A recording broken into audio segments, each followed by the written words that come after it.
is Lisa for thebuzzball.com. We are in Hershey, Pennsylvania today with Tegan and Sara. Thanks for taking a few minutes. The latest release is Sainthood. One of the tracks off Sainthood, Alligator, one of my favorite tracks. You guys took Alligator and did, exactly what you did. You released on iTunes, is it 11 or 17 remixes? 17. Yeah. So Passion Pit, can you tell us a little bit about the remixes? Sure, yeah.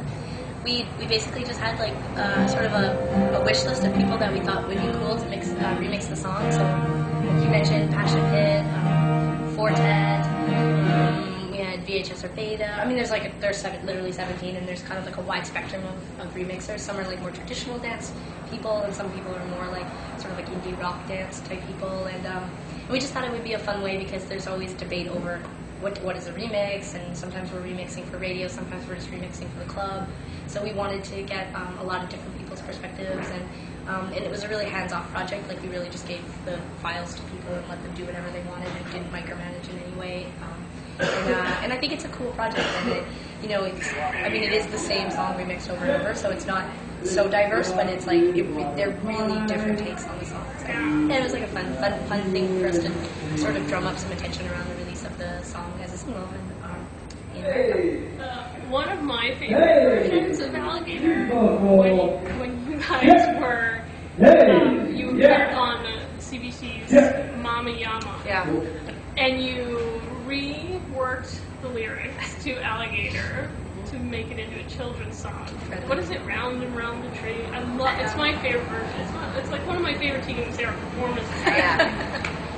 So can you explain a little bit about the Mama Yama experience? I love Mama. Yeah, well, Mama Yama is basically the equivalent to like Yo Gabba Gabba, or like one of those children's shows, like, or my favorite, which is Pink Pink Mountain, which Sarah and I were on a few years ago. And it's this concept of using puppets or characters to teach young kids lessons, but then they have these like indie rock and musicians, like pop musicians, come on and play.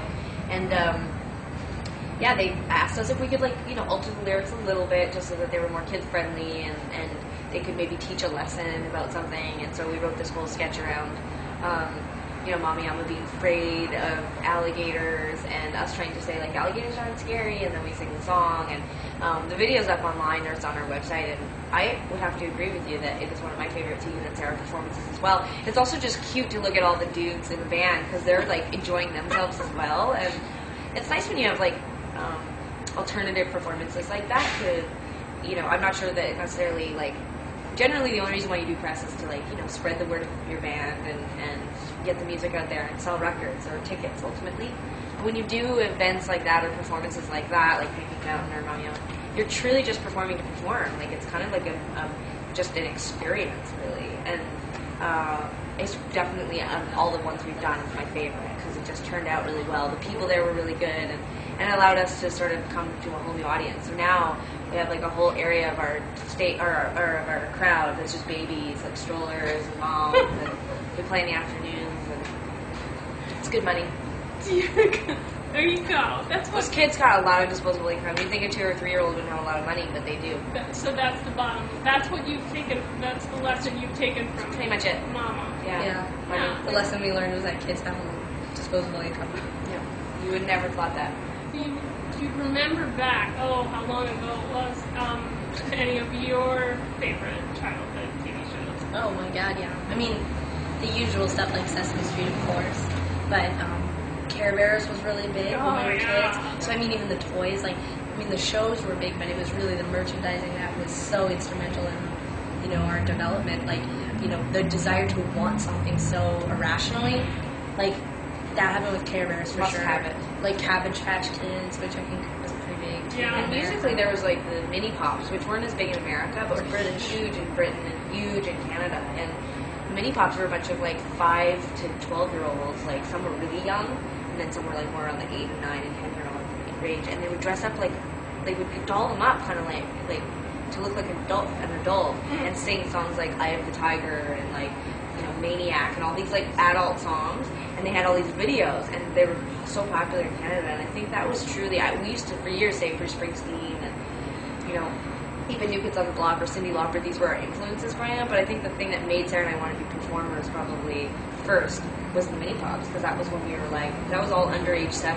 We used to dance out in the street with like listening to our mini pops tapes, and like it made kids want to be performers. It was kind of like American Idol, but for like preteens. What about as teenagers? The Wonder Years or growing Oh yeah. Full House was a big one in the family. We all wanted to be DJ Tanner. I did not want to be DJ Tanner. Yeah, I wanted to be Jessie. Is that weird? But I was a little to be the dad. I wanted to be like an older Uncle Jesse. Uncle Jesse. John Stamos, right? I wanted to be John Stamos, yeah.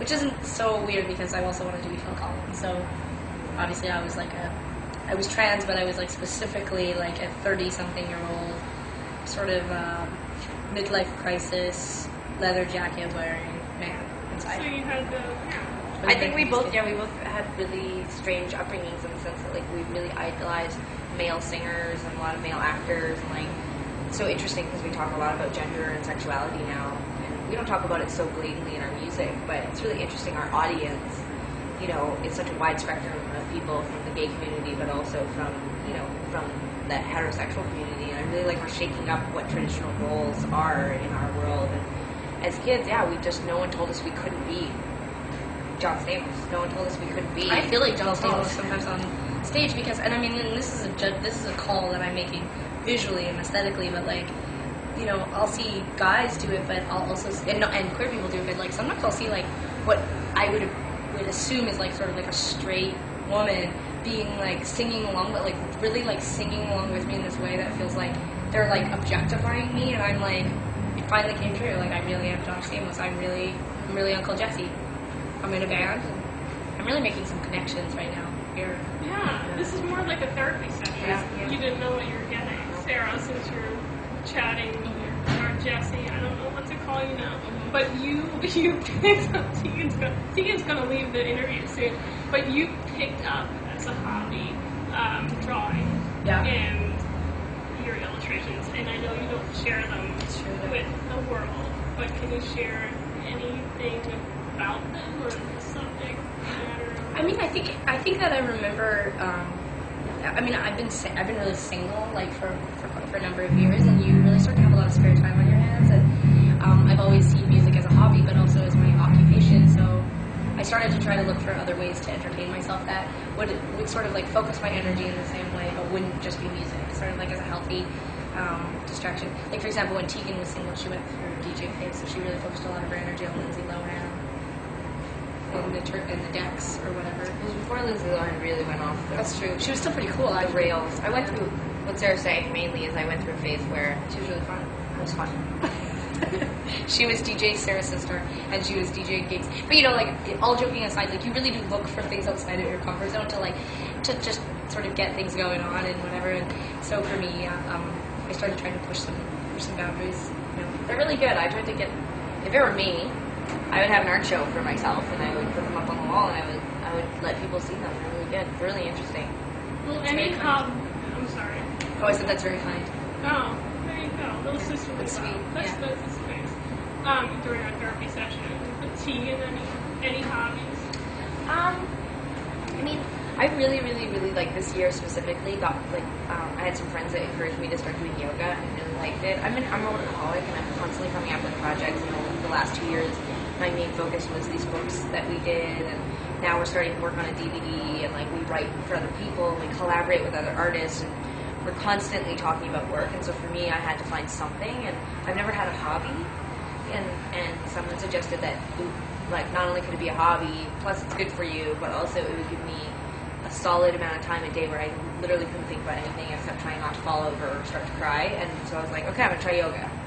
And I got really into it. I'm still into it, but then I just started doing other things. Like I started to ride my bike a lot more, and I got this workout program off the internet called Insanity, and I started to do that. And so I guess my hobby now is actually just like doing something physical. So much of our job is spent sitting backstage, doing interviews, writing songs, like over the computer, like, you know, working on music, and Sort of cerebral. yeah, it's very cerebral. And so for me, there's like an excess of energy that builds up inside of me, and rather than getting it out in other ways, I've chosen physical stuff. So that's been really cool. And I like to read, and I have a really big social circle. Like I really like being out with people. I really like to be around people. when I'm at home.